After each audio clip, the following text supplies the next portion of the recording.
Você está chateado ou chateada porque você sofreu uma demissão? Ou porque o seu relacionamento amoroso acabou?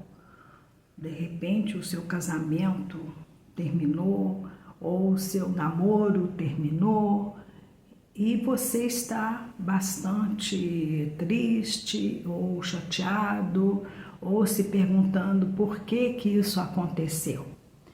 Então vamos falar sobre isso de uma forma mais detalhada, seguindo os nossos estudos aqui do Caibalho.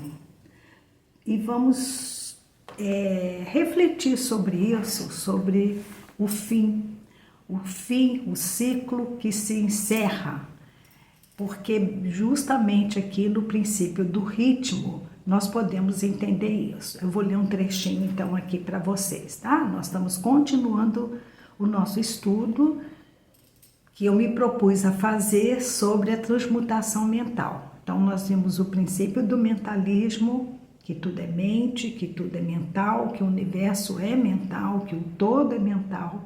Vimos o princípio da polaridade, que são os opostos, e vamos ver agora com mais detalhe o princípio do ritmo. Por quê? Porque o universo tem um movimento pendular. O movimento do universo é um movimento pendular, que sobe, que desce, que vai de um polo ao outro. Então vamos ver um pouquinho isso aqui. O princípio se manifesta, ou seja, este princípio do ritmo, se manifesta na criação e destruição dos mundos, na elevação e queda das nações, na vida histórica de todas as coisas e, finalmente, nos estados mentais do homem. E assim é com todos os mundos, nasceram, viveram e morreram, e só renascer. E assim é com todas as coisas de figura e forma. Elas vibram da ação para a reação, do nascimento para a morte, da atividade para a inatividade e voltando para trás. Assim é com todas as coisas viventes. Nasceram, cresceram, morreram e depois tornaram a nascer. Como assim tornaram a nascer? Tornaram a nascer em outro estado. Então, se nós vemos, por exemplo, as plantas, elas morrem, as árvores morrem, né? As plantas morrem. Mas nós temos o quê? Uma transformação. Elas vão renascer num outro estado, sendo, por exemplo, adubo lá para a terra, enfim. É como se diz, né, o outro axioma que nada se perde, tudo se transforma. Esse se transformar é um renascer. Assim é com todas as coisas viventes, nasceram, cresceram, morreram e depois tornaram a nascer. Assim é com todos os grandes movimentos, as filosofias, os credos, os costumes, os governos, as nações e todas as outras coisas. Nascer, crescer, amadurecer, decair, morrer e depois renascer. A vibração do pêndulo está sempre em evidência. Então, gente, o que nós temos que fazer, na verdade, é claro que nós ficamos tristes quando nós nos deparamos com o fim de um ciclo, o fim de algo que era querido para nós, seja o fim de um casamento, seja a perda de um emprego, principalmente quando nós pensamos que aquilo é inesperado. No entanto, não é inesperado, tudo tem uma causa e nós vamos ver também depois sobre isso. E essa causa é uma causa sempre mental. Então, não quer dizer que nós não possamos ficar tristes. É comum, é normal e é até saudável que a gente fique triste quando algo nos acontece, quando nós temos aí o fim de algo que nós prezávamos. Até também, às vezes, a perda de um ente querido é o fim, morreu, acabou aquele estado vivente de corpo físico, né? Mas nós sabemos que a vida é eterna, que não há morte e que renasce de uma outra maneira no outro estado. Bom, não vamos entrar agora nesse detalhe. Vamos apenas continuar aqui a nossa reflexão sobre a questão do ritmo e da polaridade. Então, se nós estamos chateados, aborrecidos, tristes por causa de um fim, né, algo que se encerrou, aquele ciclo que se encerrou, claro que é saudável a gente viver aquilo, né? Nós não podemos negar os nossos sentimentos, porque nós vamos somatizar e isso pode virar até uma doença. Então a gente vive, mas com essa consciência de que é assim, que o ritmo do universo, o movimento do universo é pendular, vai de um lado para o outro. Então nós estamos vivendo então algo que, se nós pensarmos, é esperado que as coisas findam, como está bem claro aqui, e nós vemos isso, desculpa, nós vemos isso, como está bem explicado aqui, no fim dos costumes, tudo vai se transformando, vai aparecendo outras coisas, outros estados, né? Da forma, outros estados mentais. Então, como aqui nós estamos estudando e vamos depois entrar nisso, sobre essa transmutação mental, a transmutação mental, ela não é somente para que nós possamos utilizar esse recurso para nós podermos caminharmos, né, fazer essa nossa jornada aqui com mais serenidade, com mais sabedoria, com mais tranquilidade, sem entrar em desespero, sem entrar em grande sofrimento. Porque o desespero é justamente um estado mental que até no budismo eu já estudei, já pratiquei durante 4 anos o budismo. No budismo a gente fala o estado de inferno, que é bem oposto ao estado de Buda. O estado de Buda é o estado da serenidade, é o estado da compreensão da vida, dos ciclos da vida. E esse estado de inferno é quando nós estamos em um sofrimento muito grande, que a gente não vê saída, e a pessoa fica, e agora? Eu estou desempregado, desempregada, como é que eu vou fazer? E vai ser difícil arranjar um outro emprego. Então, olha, esse estado mental está lá no polo bem negativo, né? Então, ficar triste é uma coisa, mas entrar em desespero, achar que agora vai ser assim, que não tem saída, que agora o que vai acontecer, como é que eu vou pagar minhas contas, como é que eu vou comer, como é que eu vou... Não, então esse é um estado, nós estamos num polo extremo de negatividade. Então, pelo princípio da polaridade, a gente pode ir no degrau, pelo menos sair desse estado de desespero e ter confiança na vida. A vida tem uma sabedoria incrível e nós ficamos, às vezes, em oposição a essa sabedoria, em resistência a essa sabedoria. E é isso que nos faz sofrer. Nós fechamos as portas, às vezes, né? Pelo nosso estado mental. Fechamos as portas, nós criamos muros, porque nós ficamos achando que pronto, agora é o fim do mundo, agora é um desastre total, quando não é assim. Então vamos para frente. Eu fiz algumas anotações aqui. A transmutação mental, ela então, que eu ia explicar, que ela não precisa ser, na verdade, somente quando nós estamos nos deparando com alguma coisa que está nos afligindo, ou que nós não estamos aceitando, ou que não está bom para nós, e aí a gente usa esse recurso de fazer essa transmutação mental, sair desse estado de agonia para um estado, pelo menos, um pouco mais harmonioso. Mas, na verdade, a transmutação mental ela é muito mais profunda, né? É uma alquimia mental que vai nos trazer o quê? Um novo modo de estar no mundo, um novo modo de ver as coisas, de ver as situações, de ver as pessoas. Então, nós vamos apurando mais o nosso estado mental, saindo de um estado que é mais egóico, né? Porque quando a gente fica nesse estado de agonia, na verdade, nós estamos no estado, o ego, é o nosso eu inferior.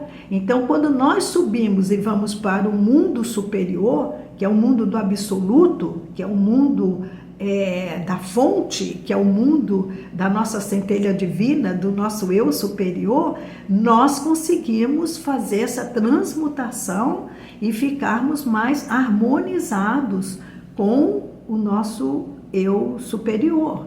E aí tudo se acalma, aí a gente vai encontrando soluções. Por quê? Porque nós vamos recebendo inspiração, nós vamos recebendo sinais, nós vamos recebendo a sabedoria do nosso eu superior para nós podermos conduzir a nossa vida e para nós podermos encontrar soluções para aquilo que está nos afligindo. Então, a transmutação mental passa a ser uma nova maneira de ver a vida, pois sempre que algo esteja nos incomodando, nos afligindo, sabemos que é possível sair da polaridade negativa e ir para a polaridade positiva, ou seja, transmutar o estado mental de aflição para um estado mental de mais harmonia. Então, se nós sabemos que tudo que existe no universo é consciência, que nós temos uma única consciência, que é a consciência da fonte, que é a consciência divina, que é a consciência da mente superior, a única mente, e nós nos movemos nessa mente divina, nós somos, vamos dizer assim, emanações dessa consciência maior. Nós somos emanações dessa consciência. Então, a nossa consciência é uma emanação da consciência divina.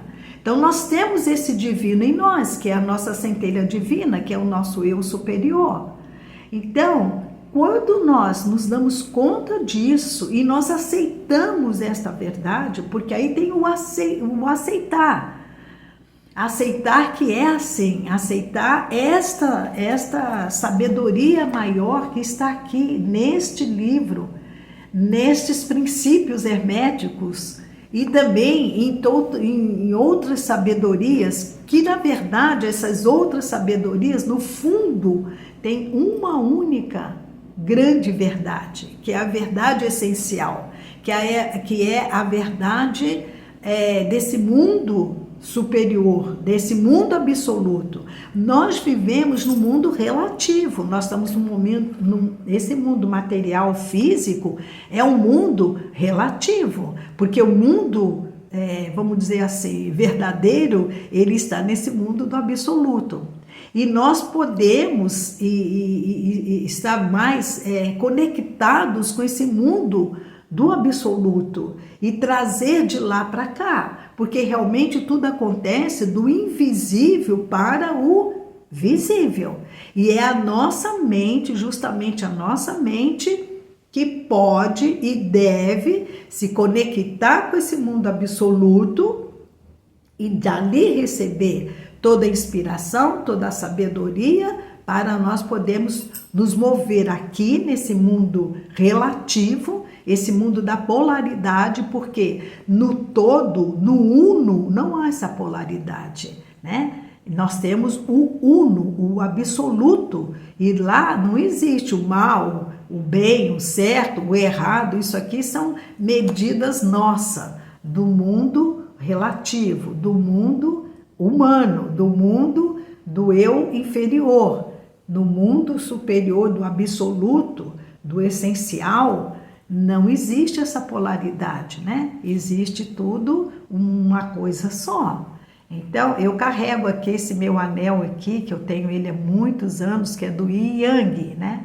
O Yin Yang é um princípio que vem dizendo que não é uma polaridade, é uma união dos opostos, é uma união, é uma complementaridade e não uma oposição, tá? E esse outro meu anel aqui é o som do universo, é o Om, né?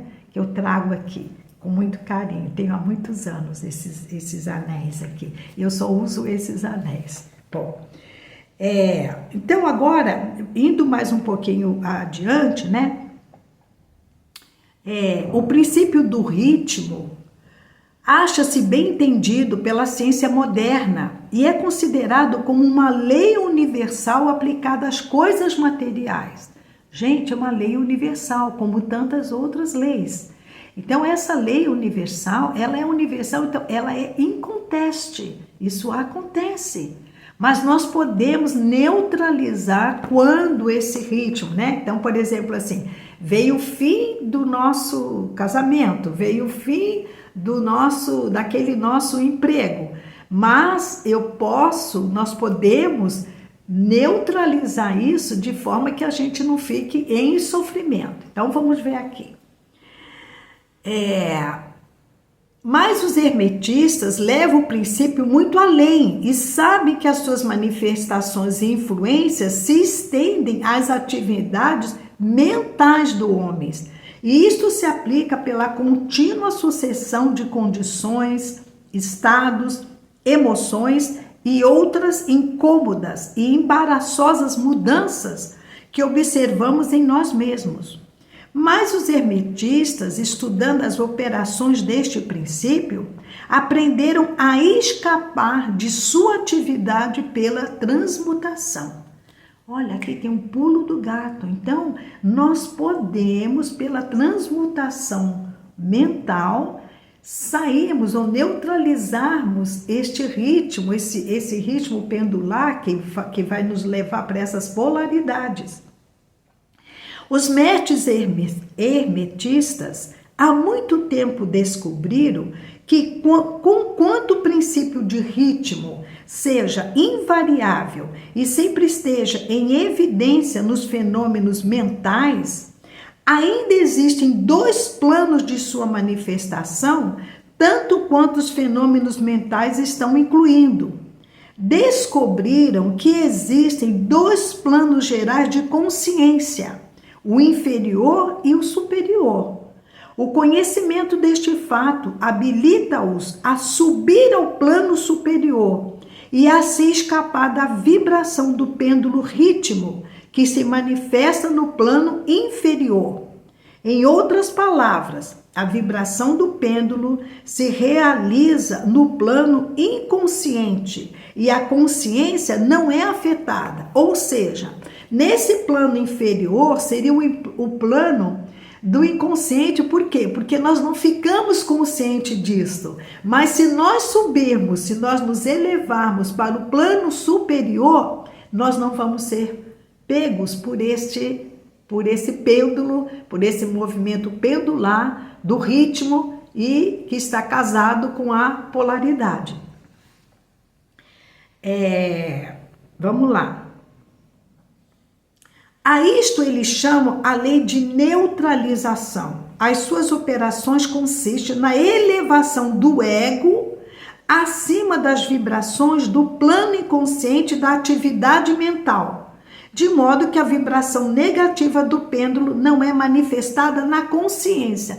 Tudo que não é manifestado na nossa consciência não pode se concretizar, porque é da consciência. A consciência tudo permeia. E é a consciência que faz, né, esse plano mental que faz com que aquilo se materialize. Se eu não ponho foco naquilo, se eu não ponho energia naquilo, se eu não fico me maldizendo, se eu não fico amaldiçoando, porque eu perdi o emprego, se eu subo, se eu vou para o plano superior, porque quem está aqui maldizendo tudo é o ego, é o plano inferior, é o nosso eu inferior. Mas se eu vou para o plano superior, se eu vou para o plano do absoluto, onde essa polaridade não existe, eu saio desse estado mental aflitivo e aí nada vai poder me pegar. Então ele fala, a isso se chama a lei de neutralização. As suas operações consistem na elevação do ego acima das vibrações do plano inconsciente da atividade mental, de modo que a vibração negativa do pêndulo não é manifestada na consciência e por essa razão eles não são afetados. É semelhante à elevação acima de uma coisa, deixando-a passar debaixo de nós. Então, esse pêndulo não nos pega. Isso é incrível, isso é uma sabedoria extraordinária e nós vamos continuar no próximo vídeo, porque hoje eu me estendi um pouco mais. Fica aqui o meu agradecimento, porque você ficou até o fim desse vídeo. Eu espero que tudo isso esteja fazendo sentido para você, que esteja ajudando, porque assim, ajudando o quê? A estar no mundo de outra maneira, a ver as coisas de outra maneira, com mais serenidade, com mais sabedoria, e assim vamos caminhando. Um grande abraço e até mais.